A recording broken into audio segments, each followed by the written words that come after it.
अस्सलाम वालेकुम मेरे समझदार पाकिस्तानी। मेरा नाम रेहान तारिक है और आप मेरा यूट्यूब चैनल और फेसबुक पेज देख रहे हैं। करोड़ दरूद आका दो जहां नबी मेहरबान मोहम्मद मुस्तफ़ा सल्लल्लाहु अलैहि वसल्लम पर। इस बार इस उम्मीद के साथ इस व्लॉग का आगाज करते हैं कि अल्लाह रब्बुल इज्जत इस मुल्क के फैसला साजों के दिलों में समझदार पाकिस्तानियों के लिए नरमी पैदा कर दे। फाइनली दुबई अनलॉक या दुबई लीक्स था जिसका इंतजार वो शाहकार आ गया। Organised crimes and corruption project के तहत जो दुनिया भर के ममालिक हैं वहां पर investigative journalist, investigative media outlets की वसातत से वहां के लोगों के जो दुबई में की गई इन्वेस्टमेंट्स हैं या प्रॉपर्टीज हैं उनको अनलॉक किया गया है। अब इसमें क्या है जो नया है, इसका as far as Pakistan is concerned, Pakistani जर्नैलों के साथ and in particular chief of the army साहब जो नासिम मुनीर के साथ क्या ताल्लुक है, ये क्या इस्टेब्लिश कर रही है और वक्त कितना इंपॉर्टेंट है जिस वक्त ये दुबई अनलॉक या दुबई लीक्स सामने आई हैं। मेरा जो तनाजुर है वो पाकिस्तानी है। मैं तो इसको पाकिस्तानी कॉन्टेक्स्ट में देखूंगा कि मेरे लिए ये दुबई लीक्स कितनी इंपॉर्टेंट है। After Panama, after Pandora papers, what are these Dubai leaks. Particularly ये दुबई लीक्स पार्ट 2 है। एक 2016 में आई थी और अब एक 2024 में आई है।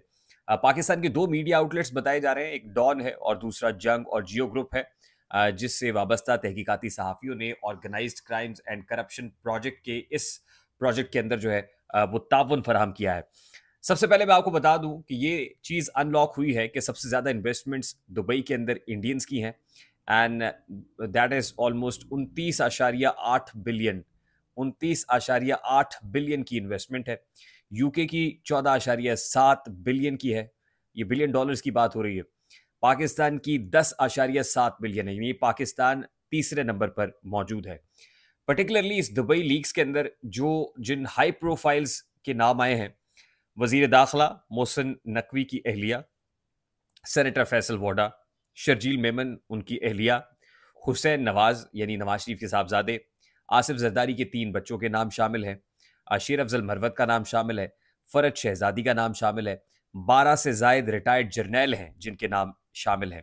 400 अरब डॉलर्स की कुल मालियत की, जो 400 अरब डॉलर्स की जायदादें हैं उनका इंकशाफ हुआ है ग्लोबली, और जायदाद रखने वालों में पाकिस्तान का दूसरा नंबर बताया जाता है।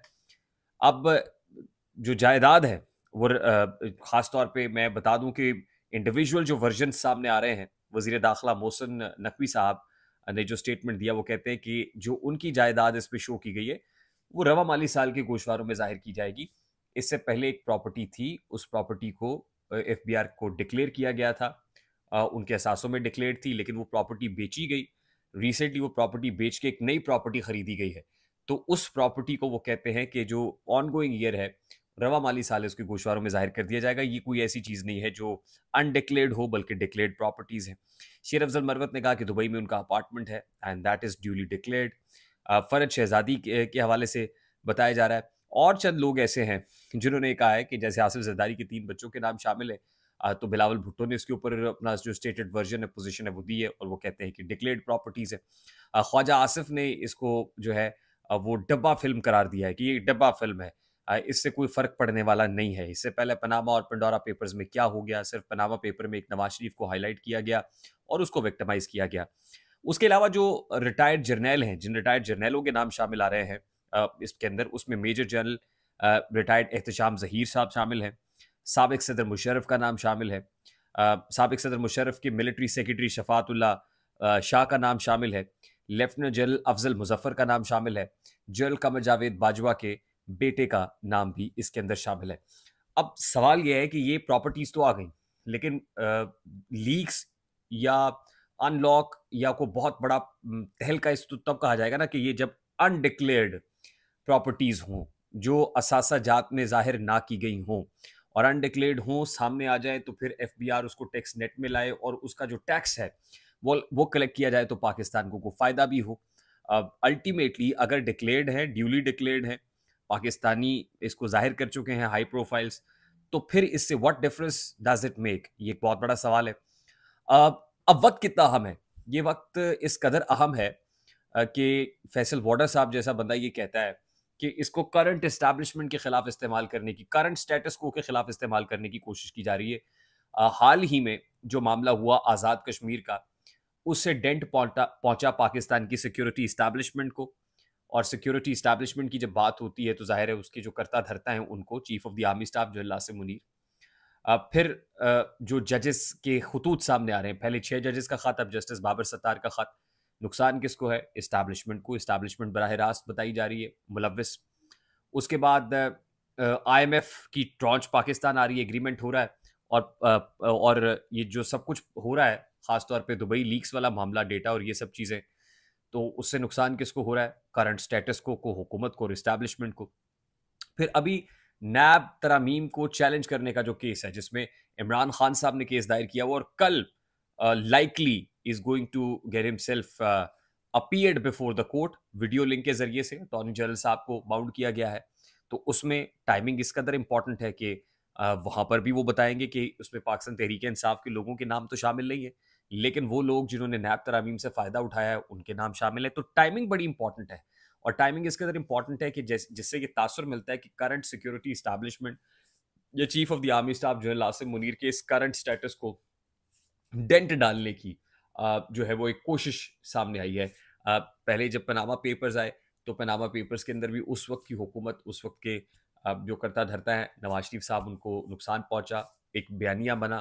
अब भी जर्नैलों के खिलाफ एक बयानिया बनेगा, और कल ही एक रिपोर्ट हम सामने रख रहे थे जिसमें बताया गया था कि रियासती इदारों पर से अवाम का एतमाद उठा है। तो ऐसे में अब देखना यह है कि बयानिया क्या बनता है, और इस बयानिए से पाकिस्तान तहरीक इंसाफ कैसे कैपिटलाइज करती है या फ़ायदा उठाती है। दूसरी इंपॉर्टेंट चीज़ ये है कि इमरान खान साहब की हमशीरा अलीमा खान साहिबा, उनकी जानिब से एक ट्वीट की गई है जिसमें उन्होंने अपने कंसर्न्स का इजहार किया है।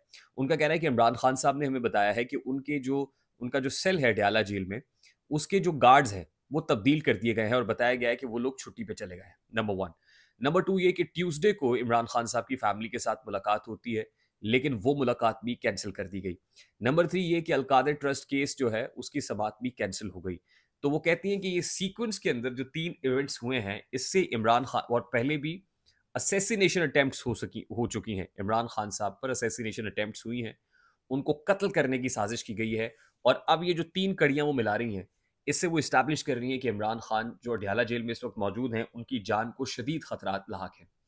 तो ये कंसर्न्स एक ऐसे वक्त में सामने आए हैं कि जब इमरान खान वर्सेस जनरल आसिम मुनीर लड़ाई जो है वो अपनी पीक के ऊपर या क्लाइमेक्स के ऊपर दिखाई दे रही है।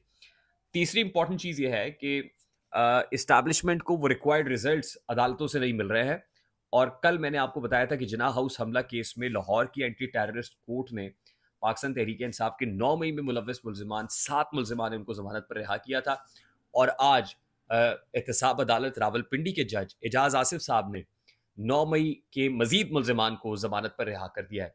यानी इस्टेब्लिशमेंट रिक्वायर्ड रिजल्ट्स हासिल नहीं कर पा रही, अदालतों से इंसाफ मिल रहा है पाकिस्तान तहरीक इंसाफ के लोगों को, इमरान खान साहब को लाइकली जो केसेस हैं वो they will not be able to stand on their feet. Ultimately Imran Khan साहब बेनिफिशरी होंगे, फ़ायदा उठाएंगे, और इस्टेब्लिशमेंट को डेंट पहुंचेगा। ऐसे में इस तरह के इवेंट्स, लीक्स और कंट्रोवर्सीज से यकीनन हुकूमतें अगर जाती नहीं हैं तो कमज़ोर हो जाती हैं, इस्टेब्लिशमेंट कमज़ोर ज़रूर होती है। आई होप मेरी बात आप तक पहुंची होगी। अगर पहुंच जाए तो वीडियो को लाइक, और मैं आपको बता, डिस्ट्रिक्ट एंड सेशन कोर्ट्स में इस वक्त इद्दत में निकाह केस की जो समाअत है वो जारी है, और उसमें सलमान अकरम राजा साहब दलाइल दे रहे हैं। नेक्स्ट व्लॉग में इंशाल्लाह आएंगे तो आपके सामने इसकी जो अपडेट्स होंगी वो भी रखेंगे। मुझे रेहान तारिक को इजाज़त दीजिए, अपना बहुत सारा ख्याल रखिएगा। चैनल पे नए तो चैनल को सब्सक्राइब कर दीजिएगा। अस्सलाम वालेकुम।